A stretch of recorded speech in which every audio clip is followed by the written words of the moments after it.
Hello, everyone, and welcome to another episode of Lunch and Life with Sharon and Robin Joy. That would be me. So, what? That's me. That is you. Okay, and we're like top bottom. Like I know. I Hi, Sharon. no, it's I'm supposed to be looking up because you're on top. But not on my screen. All right, Brady Bunch moment. Hello. Exactly. Oh my God. All right. We're digressing completely, but hey, it's our show, so we can do that if we want to. That's true. And we don't apologize for that. No, we don't, because with everything, we always talk about the importance of having fun and bringing fun into our life. And that's actually going to be part of the whole space for self of this week's conversation. But before Robin continues with that, let's just do a recap. Because the first week we talked about inflammation, how we think we should be happier and we're not because of the pollen, what's going on in our body. The second week we talked about gut health and foods. And this week we're talking about the space in between what we see and what there is. And I really love this because whether or not you're spiritual or not, it's really looking at what is, what we perceive, right, in that whole white space. So I'm so excited, but I'm just going to let you continue. Oh, wow. Why, thanks. Well, we talked about the conversation of self-care, right, and trusting, but we know we need space for ourselves, right? But what is that in between stuff? Because I think it's so cool to pause and say, there's trust and there's knowing and there's a comfort and a discomfort in that space, right? But being able to sit in that space and that's where you have to sit.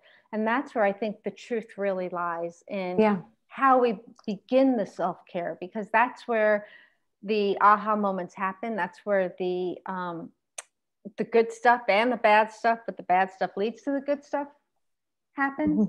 Mm-hmm. Because it is kind of that crossroads. It really is, the in-between. Yeah. So the whole idea of the space in between, what got me excited about this is everything that I've learned in my training and classes that I've taken. I've done like philosophy classes, I've done Kabbalah, is thinking about how when we're having conversations, the fact that we're thinking about what our next thought is going to be, what we're going to say, doesn't leave space in between for that other person to speak and for us to just sit and listen without trying to think of what am I going to say next.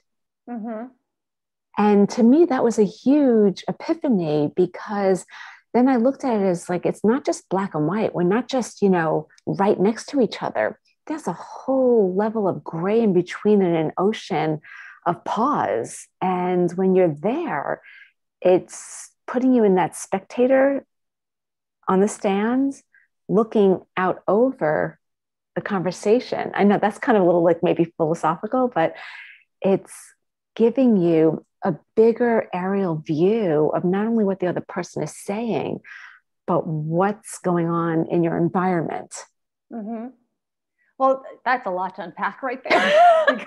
That's a lot to unpack for two reasons. Many reasons. One, the art of listening is huge, right? So to be able to step back and really listen to that other person and not just dive in and not necessarily interrupt, but want to get your thought in. And sometimes if you're like me, you forget what that thought was going to be until 3 sentences later. But to really listen is a hard thing. And a lot of people are not good listeners. Yeah.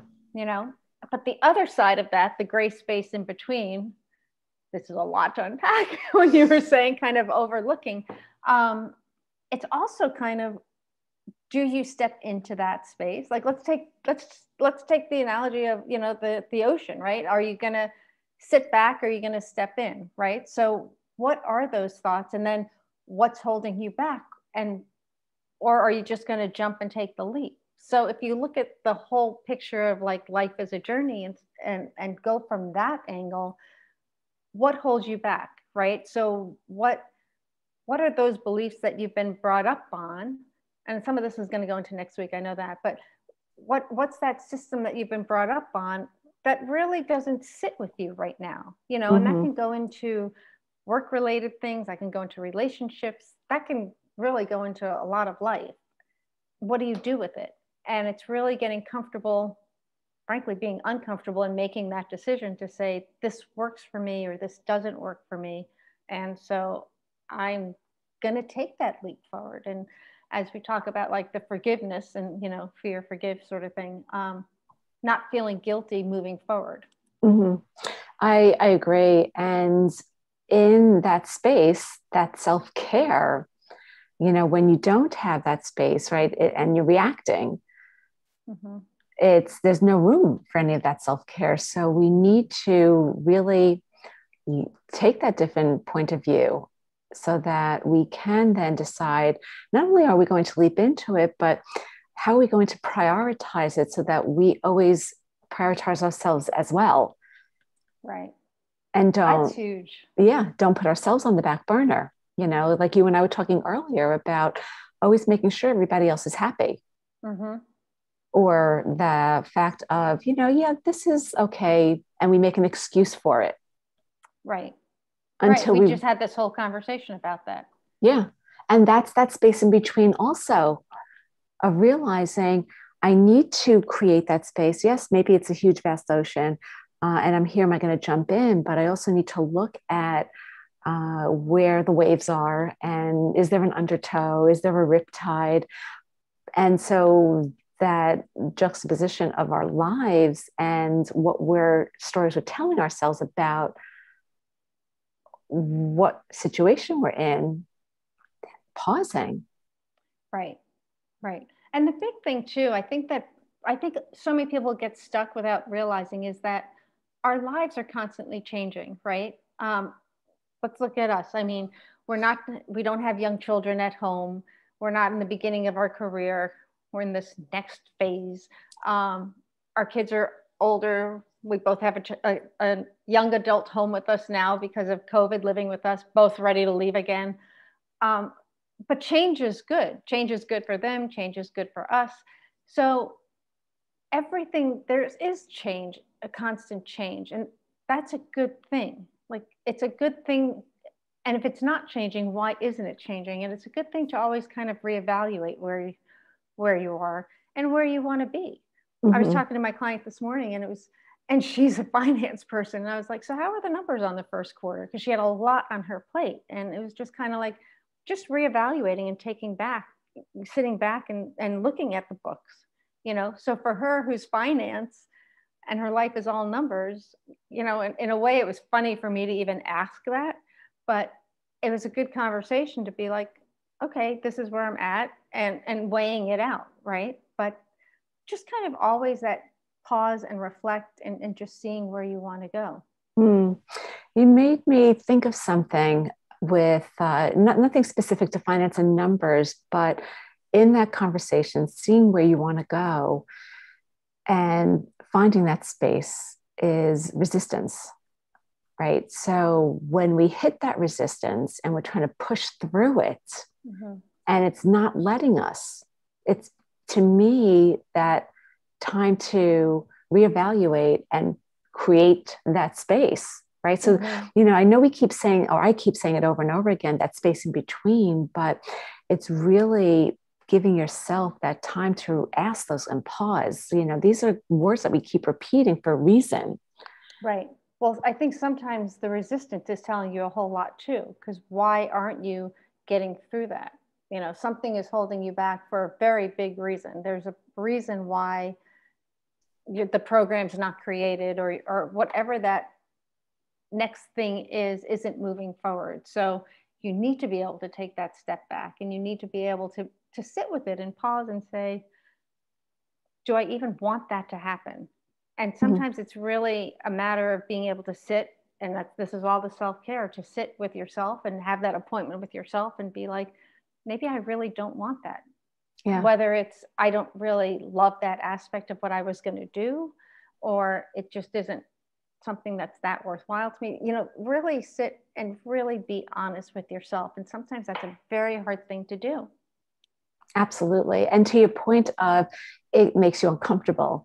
Mm-hmm. I just had a conversation. I was invited to participate in a group, kind of like a mastermind, and I knew most of the people and I loved them all. But after the call, I called one of the people who had invited me to participate. And I said, I really like everybody, but I'm not feeling the energy. There's some resistance. Mm-hmm. And I have to honor and not say yes. It's also about like saying no, mm-hmm. and doing it in a way that honors you and the other person. So, and being your authentic self doing so. And he's like, I totally understand. I said, I'm in a different place with what I need. Mm-hmm. And I just don't think it's the right fit. I don't think it's fair to everybody else. And that's uncomfortable to say that. Right.